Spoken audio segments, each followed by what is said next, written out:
I'm not gonna go like playing a load of. What I'm gonna say is I'm not gonna go through playing anything. I just want to show you guys if you read from the title, my 5 exotics I use for each slot. Now I'm not gonna be going over the 5 exotics for like armor for classes, because if you guys saw from previous videos, my Titan and Warlock armor slots, I mean, I have pitiful amount of armor for my Titan and Warlock, so yeah, not worth going over that. But I'm going over for each weapon slot now. So for the exotics that I do have, I'm going to be going over my 5 favorites and why I do like them. Now my first exotic is gotta be the Ace of Spades. For kinetic, my number 1 favorite exotic for kinetic is gonna be the Ace of Spades, because this thing is just outright, it is just an overall badass weapon.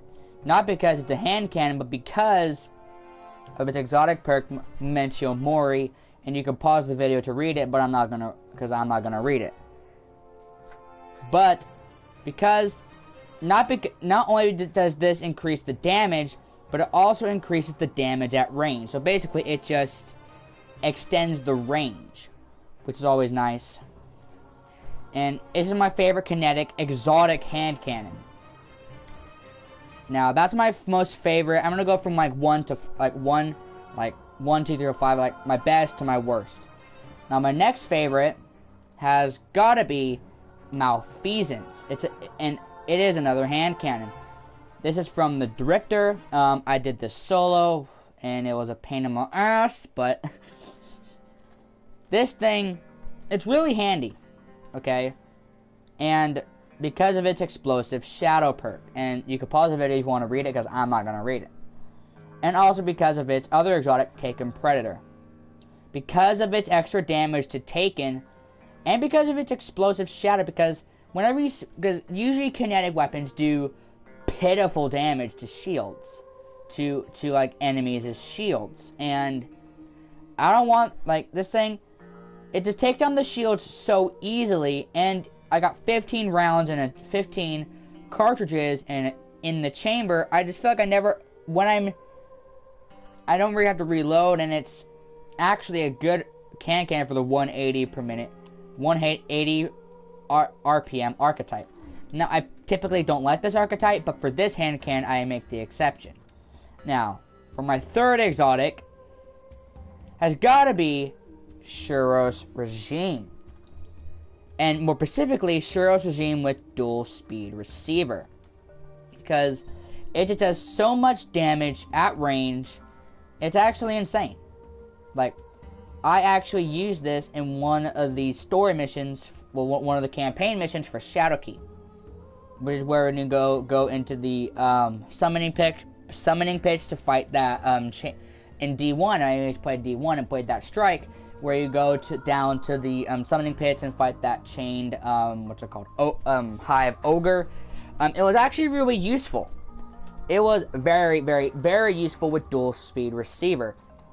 And the thing is just good at a lot of ranges, and also because I never use spinning up, because I don't use fast firing auto rifles. So going to 4, my least favorite exotic, but I still use. Okay, not from least to great. So that was number 3. Number 4 has got to be the Chaperone, because for one, it is actually a badass looking shotgun, and well, because of its precision slug perk, I absolutely adore precision slug. I absolutely adore slug shotguns, and because of its the Roadborne perk grants bonus handling, range, and precision damage after a precision kill. And I use this thing in Crucible all the time, but I do actually use it sometimes in PvE, and it's actually really good. If you get that Roadborne perk, it just starts mowing through lots of enemies. Now, for my for my 5th exotic, it's actually gotta be the Lumina, actually. My 5th favorite has gotta be the Lumina, which is the other exotic hand cannon. And why do I say the Lumina? Because this thing receives a pitiful amount of play. Well, because of its exotic perk, Noble Rounds. And you can read the perk. You can pause and read the perk. I'm not gonna read it out. Okay, and because Blessing of the Sky, because I like playing that team. Because I like to be that team player. I like to buff my teammates, even if I'm not buffing myself. I always like buffing my teammates all the time. So this is why I prefer this gun. But I don't use it much because of impact and range. But for it being a team player based gun, that's why I like the Lumina. So that's my 5 exotics for kinetic. Now for energy, my number 1 it's gotta be Telesto, which is a exotic fusion rifle. Now right now you can't use Telesto because there is actually a thing where you can empty out all your rounds and throw a grenade, and the little rounds count as a kill, and you get your super back, and like basically using 4 rounds on the ground. But this thing is fun in both PvP, and I use a lot in PvE, because the thing is, for when it's a fusion rifle, it's going to be badass at boss DPS. But I prefer it in PvE, because for one, it is actually a sexy looking fusion rifle. And it does a lot of damage, and it's just good in a lot of scenarios, and I don't feel like I have to aim, and that's the thing. Sometimes where there's enemies in close range, or you can really spread out the damage with this thing. Like, you can spread out the damage a lot. Like, you can shoot the ground a little bit, and they're not all in the exact same spot. Like, if you shoot at a somewhat of a distance, it's gonna kill maybe 2-3 enemies at distance. For a fusion rifle, that's dope. So for me, this thing is just amazing. That's why I put it at number 1. Now, number 2, I've got to give it to the other exotic fusion rifle, which is the Jotun, or the Yeeton. Because this thing is just super easy to use. This thing is more PvP because it's so easy to use, and everybody usually just stands and just allows themselves just to get, punched and absolutely sucker shot in the face with the exotic perk charge shot.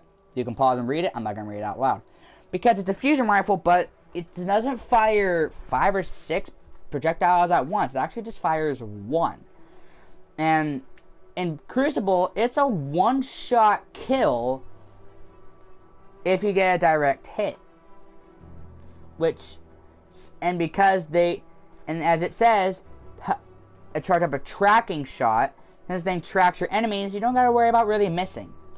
So this thing is just super user-friendly and easy to use, so that's why I'm giving it to number 2. Now, number 3, I've got to give it to Polaris Lance. And that's because it's basically the old scout rifle version of the Whisper. But before the Whisper, the Worm nerf. And it's perfect 5th shot. Because I feel like, as long as this thing is amazing at boss DPS. As long as you are landing those precision shots, you never have to reload. You're never going to run out of ammo because, as it says, precision hits return ammo to the magazine. But the ammo just comes out of thin air. It doesn't use it from reserves. So that's why I think the thing is the scout rifle version of Whisper. Because as long as you're hitting your headshots, you never have to reload. You never run out of ammo. And just by landing 4 hits, your next bullet's going to blow up. Which is nice to know that I'm going to get extra damage just by landing 4 shots on the hit. Landing 4 hits. And that's the thing. The explosive 5th shot, it doesn't have to be 5 precision kills. All you got to do is hit their head 4 times. And you get the 5th shot just by on your next shot. So you don't have to get the kill to get that perk. You just got to get precision hits or headshot hit or headshots. They don't have to be kills. That's the thing. That's why I get this thing to number 3. Now number 4, I've actually got to go with Risk Runner with the Catalyst, because this thing actually does amazing DPS as long as you're against enemies that have like an arc weapon, because if it's an exotic perk, Arc Conductor, you can pause and read it. I'm not going to read it out loud. And also because of its other exotic perk, Super Conductor, I'm not going to read it. Pause and read it yourself. Sorry, I'm not reading them out loud. But because this thing, it's an SMG, so it's obviously going to be at close range. But putting the Catalyst on, that extends the range by miles. Like, you have crazy range with this thing. Well, more than what you can say for other SMGs. And as long as you're getting hit by arc bullets, like if you're running a Warlock with a Will of Radiance and you're getting hit by something that use arc damage, well, that has like an arc weapon, you're gonna absolutely melt them with this thing. And if you just use that Arc Conductor on go straight for a boss while on that Well of Radiance, you're getting shot by arc weapons, oh boy, you're gonna have a melting machine right there. Now, number 5, I've got to give it to the Luminarch exotic Black Armory bow. This thing, for me, is just insane. For one, because it's a bow, it does insane damage at range. But because of its exotic perk, Poison Arrows, you can read it. I'm not going to read it. But the thing does do insane damage for a bow, and because of its poison rounds, it's made this thing even better. I mean, it's just a overall good bow, and it's kind of expected to put in this list. I think snapshot sights could have been. I think the only thing that they could have improved with the Luminarch is change snapshot sights, and if that doesn't need to be added on a bow, but I don't mind. Now, moving on to the power weapons. All weapons that I don't have, I'm not going to put on my list because I haven't tested them out. Number 1 has got to be the Whisper of the Worm exotic power sniper rifle. Now, because of its white nail, I need to get the catalyst for it because I know that does. Never mind. But I do love this thing. For one, it is a sexy looking, Whisper. Well, for a sniper rifle, it's sexy looking, and actually, if you look at it, the barrel actually looks like the exotic perk. What's it called? Icon. I just realized that. But that's probably the point. For an exotic sniper rifle, this thing does insane damage. And especially we have some like sniper rifle reserves. If you can stack 2 of those, you can have a total of I think 22 rounds with Whisper of the Worm.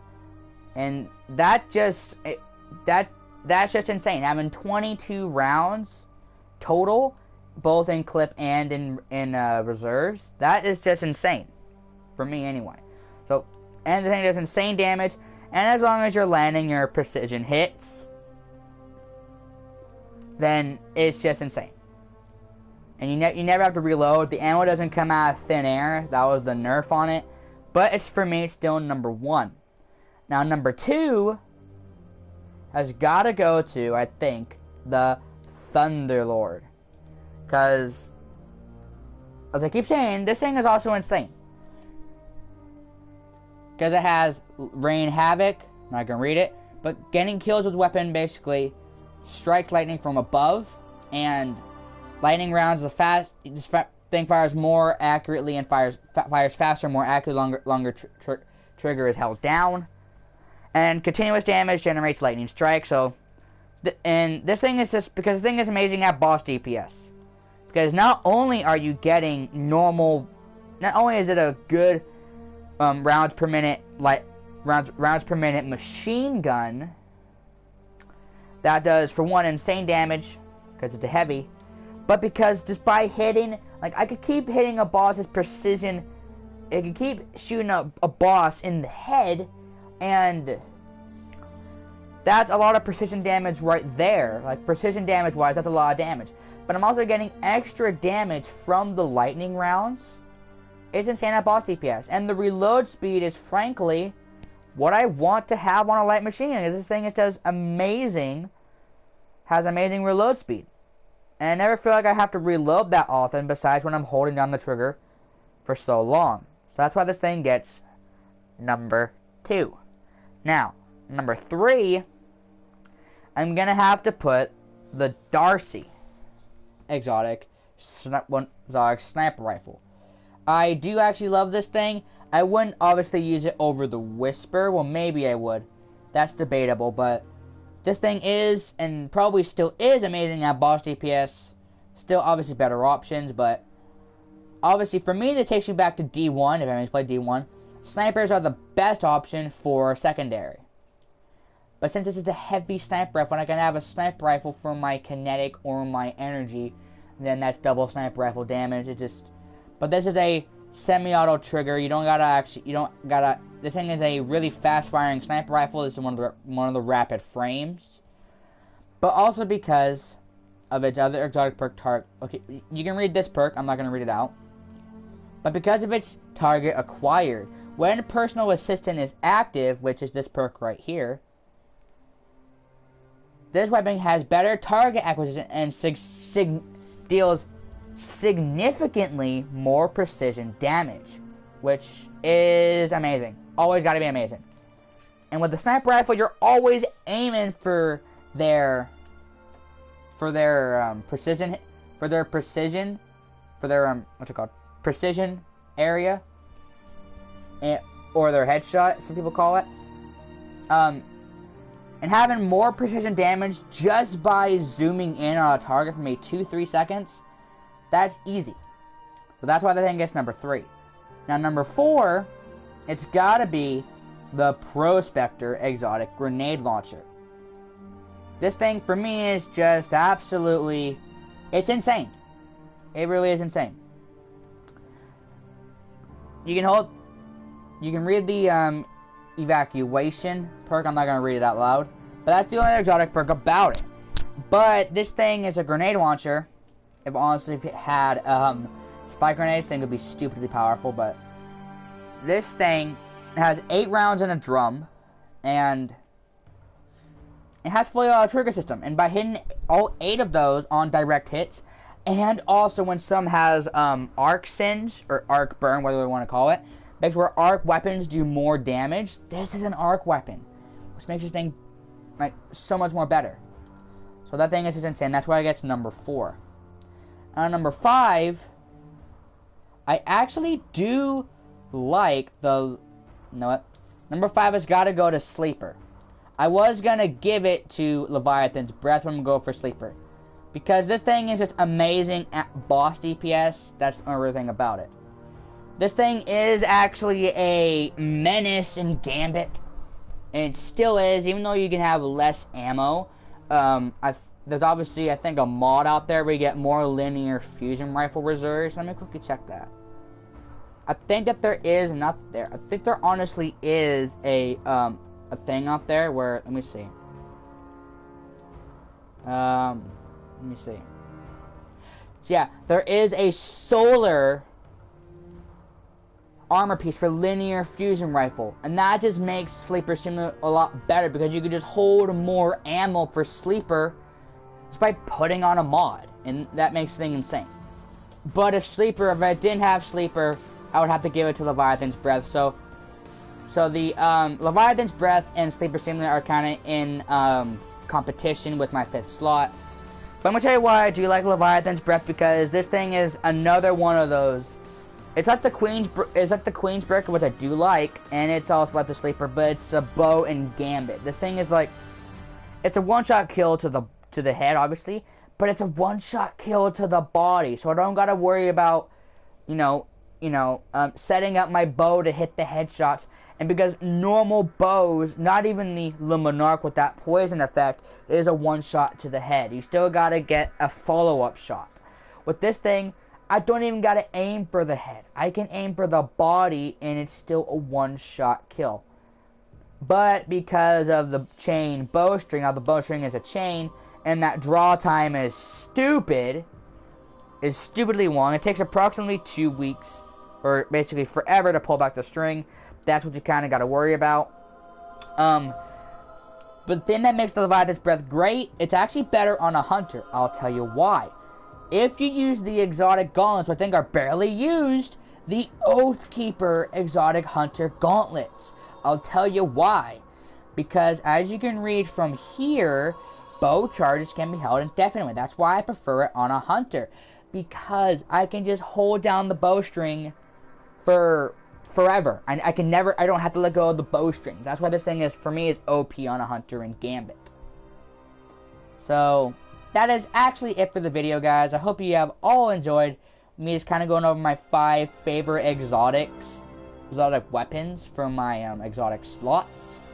Like I said, the Leviathan, Spearwrath, Sleeper Simulant are kind of in contest for the 5th slot. If you're wondering why I did have this equipped, because I was going through more of the momentum control to try and get my mountaintop, and I decided to run this just for the hell of it. Decided to run the Gavostov Great Weapon just for the hell of it. Because, why the hell not? Know what I'm saying? But, that's it for the video. I hope you all have enjoyed.